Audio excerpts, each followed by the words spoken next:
Hey internet. So I love books a lot. I like little books and big books, small books, large books, books about secrets and plays and zombies and science, books that started as a song. I love so many different kinds of books. I'm not biased against any book format either. I read hardcovers, paperbacks, ebooks. I even listen to audiobooks all of the time. I have always loved books. I learned to read before I went to kindergarten, and since then, I've read anything I could get my hands on. There are a few things that make me sadder than when someone says, "Oh, I don't actually read that much," or "I haven't read a book in a really long time," or the worst, "Nah, I don't really like reading."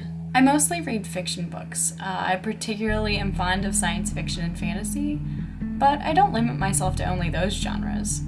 Books, to me, as I'm sure it is with all avid readers, are more than just text on a series of pages.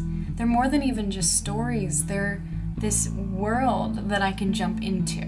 In A Dance of Dragons, the 5th book in the A Song of Fire and Ice series, a character says, "A reader lives 1,000 lives before he dies. A man who never reads lives only once." I remember reading that quote and thinking, yes, this is how I feel when I read. I have always been someone that gets really emotionally involved in any story I read. I feel all of the feelings that the character does, and it's not uncommon to see me laughing out loud or crying while I'm reading a book. In fact, I'm 1,000,000 times more likely to like a book if I can feel the story. I want to get my heart torn out and ripped to pieces and then put back together. If you follow my Goodreads account, you know that I go through books very quickly. I often start a book and put the rest of my life on hold until the book or even the whole series is over. I have this voracious literary appetite that I love to indulge, and oftentimes I read books so fast that I don't remember them once they're over. When I begin a book that I immediately get invested in, it's really hard to convince me to do anything else while I'm reading it.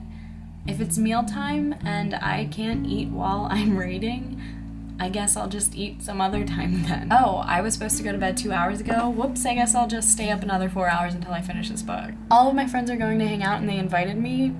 I can just hang out with them some other week. Seriously, it's a problem. When I'm in the middle of a book or a series that I really like, I actually sort of become a recluse. Every thought or feeling that I have revolves around whatever story I'm reading.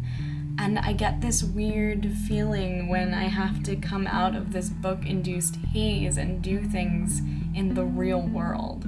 It's almost like I forgot for a second that the real world existed. It's easy when you get finished a book that you really connected with to fall into this kind of post-reading depression. I felt this more times than I would care to admit. Sometimes the worlds in a book are so rich and exciting that the real world seems dull in comparison. It seems like an easy fix to just jump right into the next book and cut yourself off from the world again.